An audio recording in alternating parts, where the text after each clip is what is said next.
Assalamualaikum warahmatullahi wabarakatuh.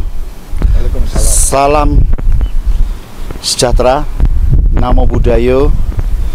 Kita kembali lagi diskusi mengangkat tentang isu nasional yang saat ini sedang menjadi perhatian masyarakat, khususnya kaum muslimin agama Islam ini, tentang kenaikan biaya haji yang banyak menjadi kontroversi. Nah, kenapa ini bisa jadi kontroversi? Mungkin ada beberapa pendapat. Saat ini kita kembali lagi bersama pakar ilmu komunikasi, Kanjeng Pangeran Dr. Haji Andi Budi. Beliau selain pakar komunikasi, beliau juga sebagai pakar budaya. Apakah nanti dari pro kontranya kenaikan haji ini, apakah ada kekurangan komunikasinya atau kelemahannya di mana? Selain Gus Andi ini, kita ada kembali lagi bersama pengamat politik dan kebijakan publik ini, abang kita dari Sulawesi Tenggara, mantan anggota DPR RI Komisi 8. Tentu terkait kenaikan haji dan lain-lain ini masuk di Komisi 8. Pernah beliau membidang ini. Jadi narasumber kita narasumber yang kompeten, yang punya kapasitas untuk memberikan pendapat, saran bagi bangsa dan negara ini supaya negara tetap aman. Ini ada Bang Muhammad Ohio Sinapoe, MPA. Beliau mantan anggota DPR RI Komisi 8 tahun 2009-2014, ya Bang ya. Nah, kita ke Bang Ohio dulu. Bang Ohio, ini kan kenaikan haji yang dinilai memberatkan jamaah. Sedangkan haji ini kan setiap tahun meningkat ini Bang. Biayanya juga sangat-sangat meningkat. Nah, bahkan untuk menaik kaum muslimin yang mau naik haji, ini kan setiap tahun bertambah, bahkan hingga menunggu 20-30 tahun yang akan datang. Tapi harga sudah dinaikkan sekarang. Ini menurut Bang Ohio, apa yang menjadi kelemahan dari sistem yang dibangun ini? Silakan Bang Ohio. Sistem haji Indonesia ini sebenarnya sudah mengarah kepada perbaikan ya, sejak revisi Undang-Undang Nomor 13 tahun 2018 itu. Yang bermasalah ini adalah dengan penyelenggaranya gitu loh. Penyelenggara ini adalah Misi Haji Indonesia yang mendapat mandat dari Kementerian Agama melalui Dirjen. Yang sebenarnya dalam revisi itu kita sudah berusaha, kita ini politisi, berusaha untuk menjalankan atau membuat aturan haji ini lebih efisien. Artinya masyarakat itu mendapat manfaat yang lebih besar. Kenapa harus demikian? Karena kita ini politisi, setiap hari bertemu dengan masyarakat, konstituen dan macam-macam yang sering mengeluh. Kita lihat kehidupan mereka yang sangat miskin dan macam-macam. Sementara penyelenggara ini rata-rata kan pegawai negeri, yang kira-kira mereka itu menjadi pejabat, menjadi pengelola, penyelenggara berdasarkan SK. Apakah tiap hari ketemu masyarakat? Kan tidak. Oleh sebab itu kita merevisi Undang-Undang Haji itu. Apa dari revisi itu? Ada dua lembaga yang harus tercipta dari hasil akibat revisi itu. Satu itu adalah terbentuknya Lembaga Haji Indonesia, jadi Badan Haji Indonesia. Jadi haji tidak boleh lagi diurus oleh Kementerian Agama. Ke depan harus ada Badan Haji Indonesianya yang sebenarnya bersifat semi independen. Terus siapa lagi yang harus ada terbentuk? Kita juga mengusulkan, bukan lagi mengusulkan, sudah ada termaktub dalam undang-undang itu, adalah Badan Pengelola Keuangan Haji, BPKH namanya. Apa artinya? Supaya regulator tidak usah lagi menjadi operator. Selama ini kan yang kita tahu itu adalah Kementerian Agama sebagai regulator, ada juga operatornya. Karena ini bahaya ini. Nanti dia buat undang-undang yang kira-kira bisa saja bisa saja itu mempermudah pekerjaan dia atau juga mempersusah pekerjaan dia. Tidak ada yang awasi, kan susah. Anda sebagai operator juga itu pembuat aturannya. Nah, ini kita pisah. Siapa operatornya? Operatornya itu adalah dua badan ini, regulatornya itu adalah Kementerian Agama. Jadi dia hanya supervisi. Nah, ini adalah penguatan, ini adalah langkah politik untuk menguatkan haji ini. Nah sekarang mari kita lihat konstruksi besaran angka yang akan tercipta ini. Sebenarnya ini adalah sebenarnya tidak perlu terjadi. 69 juta itu adalah angka yang tidak adil. Tidak adil kenapa? Tidak adil terhadap jemaah haji yang tahun ini akan berangkat yang sudah menunggu 10-20 tahun yang lalu. Jangan kita pernah berpikir, oh nanti kalau kita tidak menaikkan harga haji ini, jemaah yang akan datang 8 tahun, 10 tahun yang akan datang, uangnya habis. Ini salah, ini pendapat keliru. Kalau ada pendapat ini pendapat sangat keliru sekali. Kenapa? Karena yang berangkat hari ini adalah orang yang menabung 20 tahun lalu atau 10 tahun yang lalu. Harusnya dia juga mendapat nilai bunga atau manfaat. Kenapa harus jemaah haji yang tahun ini harus berkorban untuk jemaah haji yang akan datang? Mereka siapa yang akan menanggung mereka? Nah ini pendapat-pendapat keliru, jangan selalu dinarasikan oleh mereka-mereka yang menjadi penyelenggara itu, karena ini tidak adil. Begitu tidak adil, maka akan terjadi kerusakan dalam pengelolaan keuangan haji itu. Mari saya kasih gambar nanti yang lebih besar ya, setelah kita nanti melihat konstruksi ini. Intinya adalah, undang-undangnya sudah bagus, hasil revisi ini kita lakukan demi untuk melindungi kepentingan masyarakat, demi untuk memberikan pelayanan yang sangat bagus kepada masyarakat, supaya harga haji itu semakin terjangkau, semakin tidak mempersusah. Karena ingat loh, ini tidak semua orang yang akan haji itu orang yang kaya sekali. Memang dalam nas Al-Qur'annya adalah orang yang mampu, tapi tidak boleh kita itu tidak boleh kita itu menjustifikasi, oh berapapun yang kita yang kita minta pasti jemaah mau bayar. Tidak bisa. Ini salah ini. Karena ini adalah kewajiban. Kapan kita mempersusah jemaah kita terhadap melakukan kewajiban kelimanya? Saya tidak tahu. Mungkin ahli fikih yang akan nanti menentukan atau memberikan fatwa atau melihat apakah ini bagus atau tidak. Tapi intinya dari sistem itu saya melihat kita ketika merevisi undang-undang itu, kita sudah melihat celah-celah di mana ini bisa mengurangi beban jemaah haji yang akan datang, khususnya dalam hal pembayaran. Nah, itu loh Pak Mas Imam. Jadi selama ini sebenarnya legislatif pada masa itu sudah memikirkan bagaimana jemaah haji bisa ringan tapi bisa mencapai menjalankan ibadah itu ya? Betul, kan begini. Jarak Jakarta atau jarak Indonesia ke Mekah kan tidak pernah berubah. Betul? Betul. Apakah bumi ini berubah tiba-tiba jarak Jakarta sama Mekah tiba-tiba yang tadinya 9 jam menjadi 20 jam? Tidak ada. Ini tetap ini konstan. Yang akan berubah itu adalah inflasi, keadaan ekonomi, harga minyak bumi dan macam-macam. Jadi pada faktanya harga haji itu konstan. Tinggal tergantung suasana ekonomi. Tapi kan ekonomi tidak mungkin tiba-tiba ada inflasi di dunia ini 20-30%, nggak mungkin. Rata-rata itu di bawah 5%. Nah, inilah patokan kita, jangan sampai memberatkan jemaah haji. Jadi kalau mau bicara ekonomi ya ini, sekali lagi saya katakan, haji ini, pemberangkatan haji bukan urusan agama. Ini saya katakan, agamanya kapan? Agamanya tanggal 9 Zulhijjah di Wukuf Arafah, Al-Hajjul Arafah. Ini nas Al-Quran yang katakan. Lah apa yang terjadi sebelum tanggal 9? Yang namanya ekonomi, aktivitas ekonomi. Jadi di situ ada hitungan-hitungan yang tidak boleh kita itu tiba-tiba, oh karena ini adalah haji dan ibadah, semua berapapun yang kita minta harus dibayar. Tidak bisa, ini salah. Artinya adalah memberangkatkan orang dari kampungnya ke embarkasi, dari embarkasi ke Arab Saudi dan Mekah, itu adalah aktivitas ekonomi. Aktivitas agamanya, di mana para manasik atau para ustadz berfungsi, tanggal 9 Zulhijjah ketika wukuf di Arafah, tawaf Ka'bah dan Safa Sa'i dan tahallul dan macam-macam. Itulah rukun-rukun haji. Nanti di situ baru berfungsi yang namanya manasik haji. Sebelumnya ekonomi. Jadi jangan salah mengerti, haji itu bukan urusan pemberangkatan haji bukan urusan agama, itu urusan ekonomi. Maka revisi Undang-Undang Nomor 13 Tahun 2018 dulu kita peruntukkan untuk supaya ada elemen ekonomi. Apa elemen ekonomi? Efisiensi, efektivitas. Jangan memakai unsur haji itu sama sekitar kita menganggarkan APBN, tidak boleh. Ini bukan penyerapan, ini efisiensi. Makanya harus ada badan yang independen. Yang bersifat ya bersifat perusahaan yang nanti yang akan melindungi kewajiban itu dan akan menghasilkan manfaat. Itu kira-kira. Oke, Gus Andi, tadi sudah dijelaskan bahwa ada sebuah kontra produktif dan ketidaktanggapan Kementerian Agama sehingga menaikkan biaya haji yang awalnya. Ini bukan ketidaktanggapan, ketidakadilan.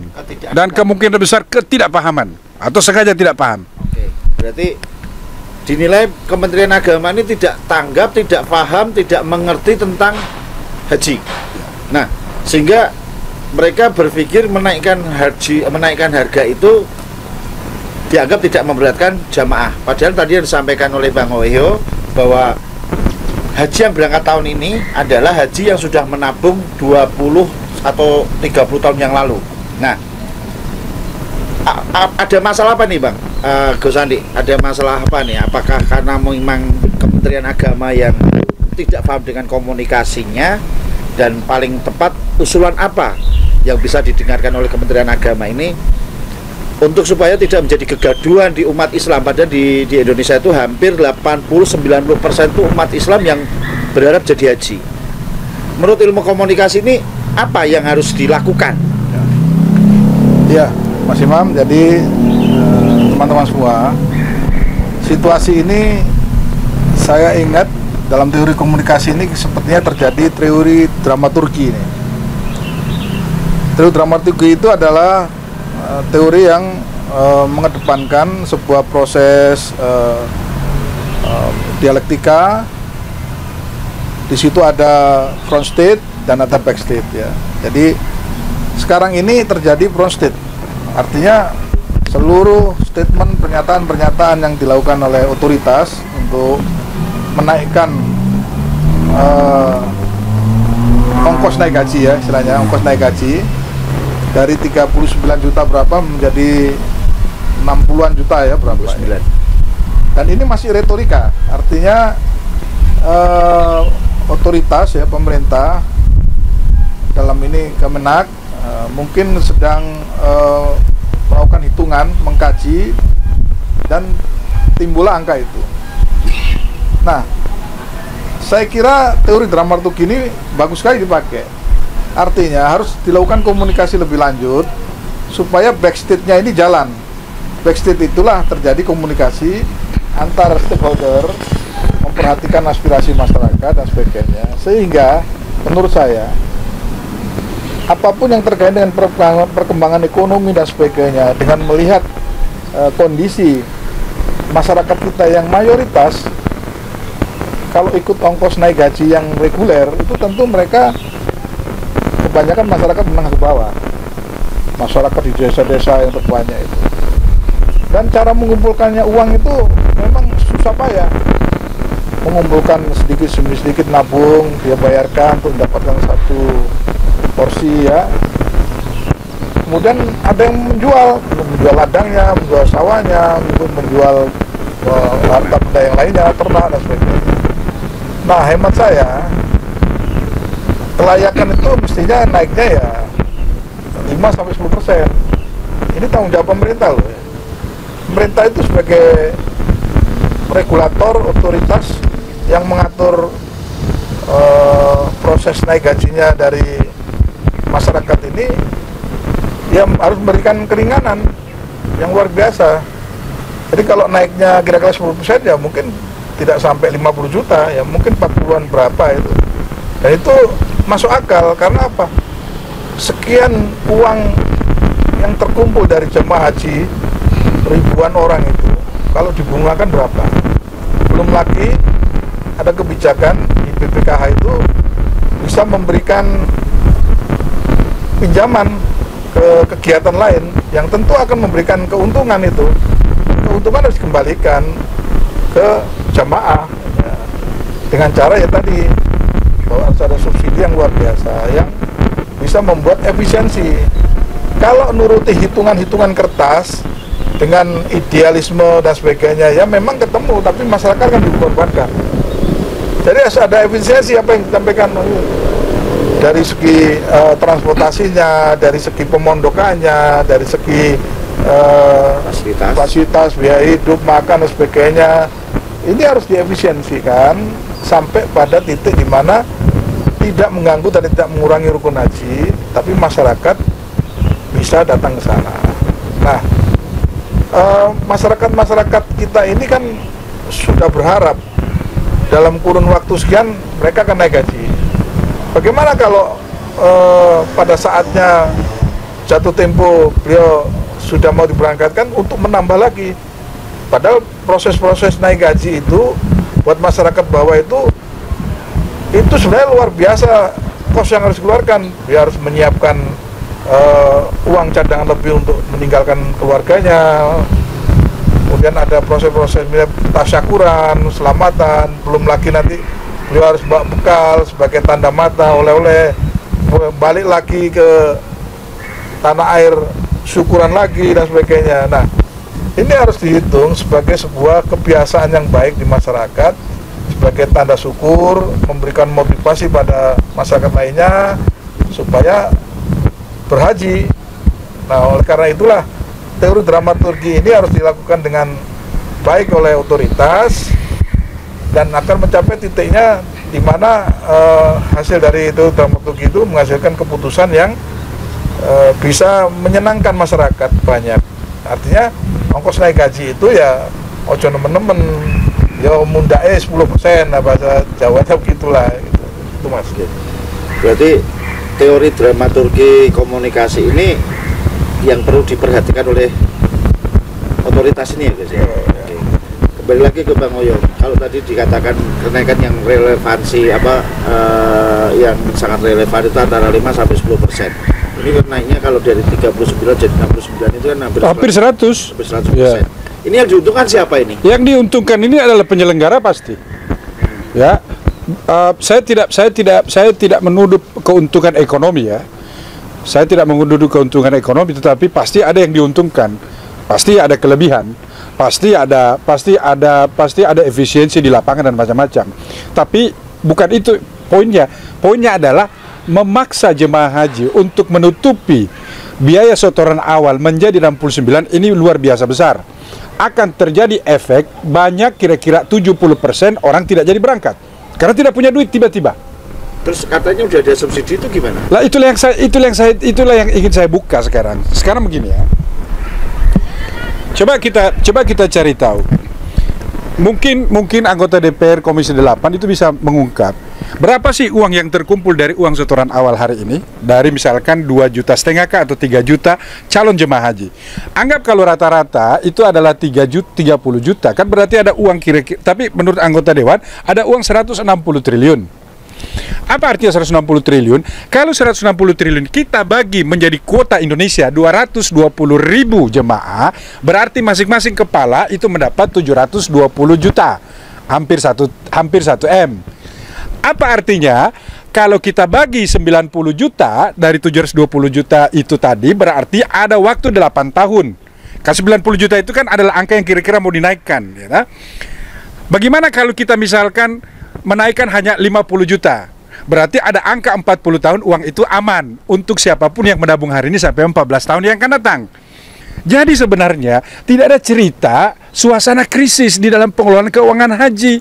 Ini ada political will apa enggak ini dari Kementerian Agama?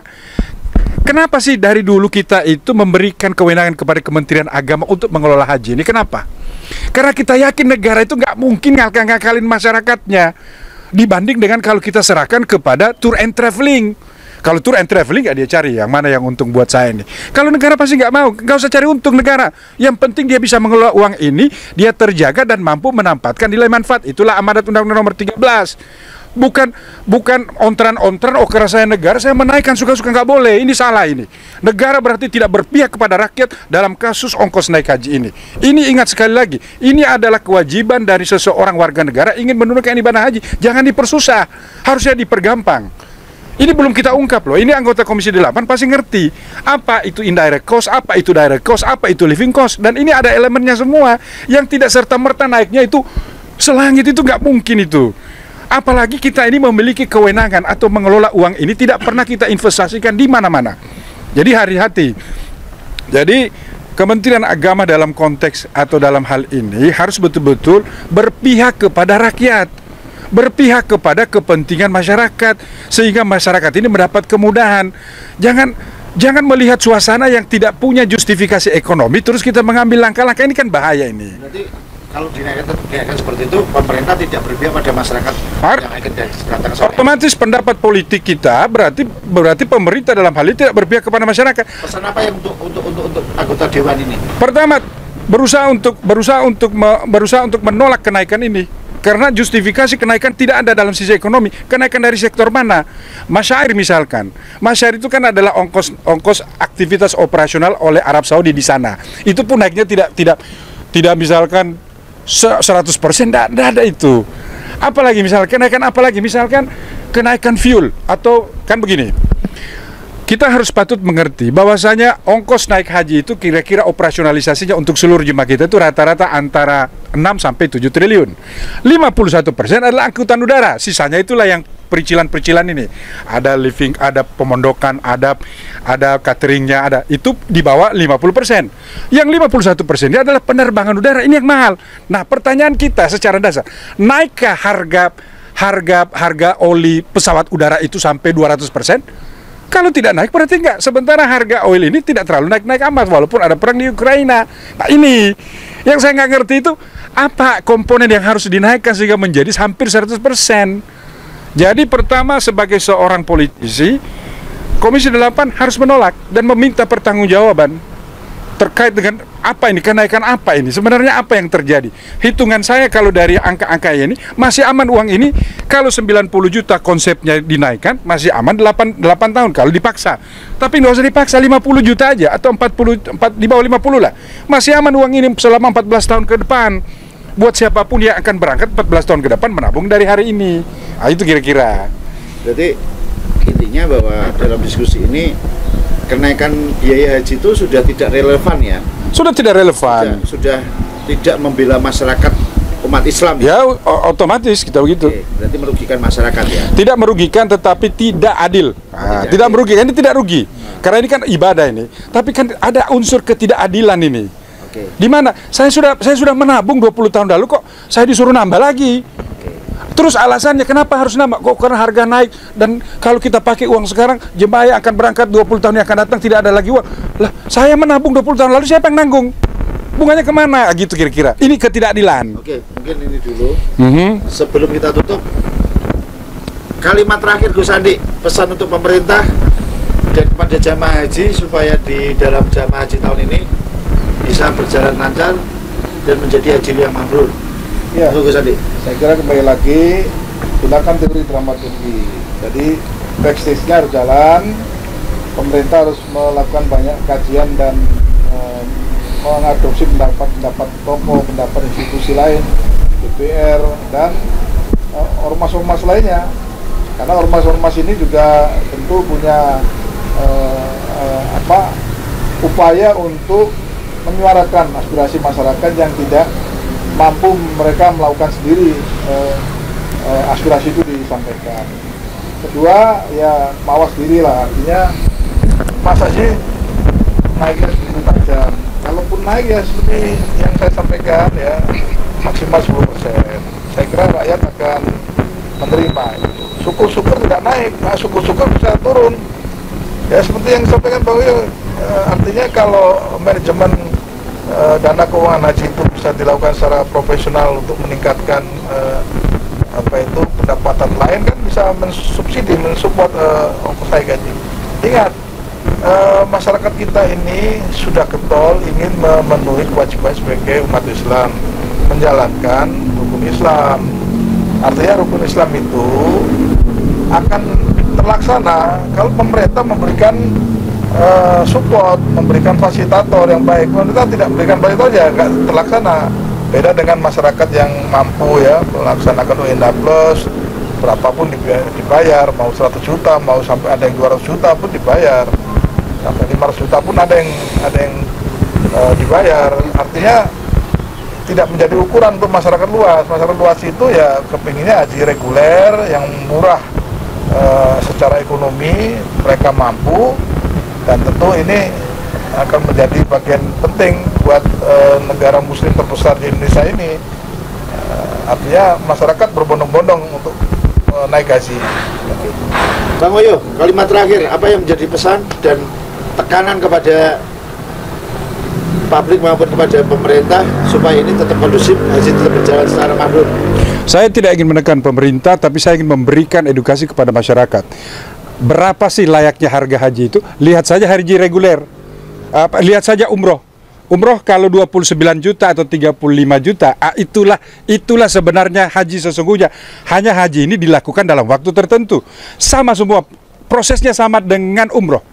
Hanya dilakukan dalam waktu yang bersama. Jadi kalau mau naikkan 5-10%. Jangan naik sampai 100%.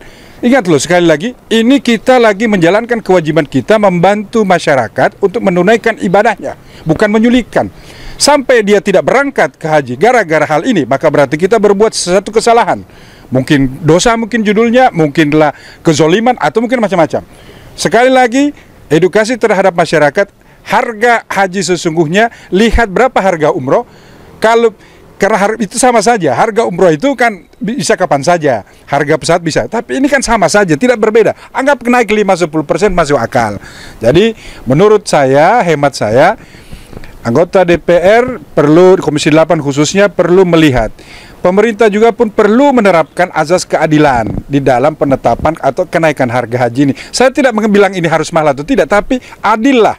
Bayangkan mereka sudah menabung 20 tahun yang lalu, mau berangkat tahun ini, dibebankan terhadap sebuah dengan alasan uang nanti akan habis di 8 tahun yang akan datang. Ini salah, ini narasi salah. Sekali lagi para pelaksana ini harus mawas diri. Atau kalau tidak begini, kita ekstrim aja deh.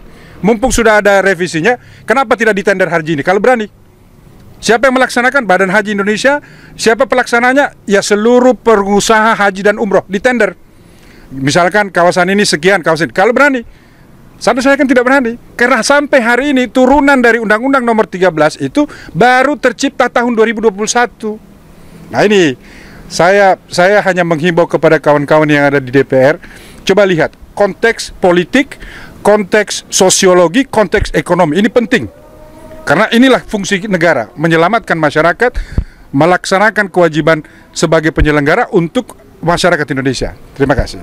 Oke, demikian pemirsa untuk sesi awal ini, dan diskusi akan semakin seru karena ketika kita hasil diskusi ini yang kita tangkap hanya satu, biaya umroh dengan biaya haji sebenarnya tidak jauh berbeda, cuman berbeda pada waktunya saja. Nah, silakan masyarakat bahkan calon jamaah haji nanti bisa menjadikan referensi kenapa biaya sampai tinggi, dan Kementerian Agama yang mengusulkan kenaikan yang begitu dahsyatnya tingginya bisa memikir ulang, mengkaji ulang, sehingga bisa meringankan, memberikan keadilan kepada masyarakat yang ingin naik haji, khususnya masyarakat muslim. Sampai ketemu di hari yang akan datang. Diskusi akan lebih seru dengan menanggapi pemikiran-pemikiran atas isu-isu yang terjadi saat ini. Terima kasih. Wassalamualaikum warahmatullahi wabarakatuh. Terima kasih Gus Andi. Ya, sama-sama. Ya.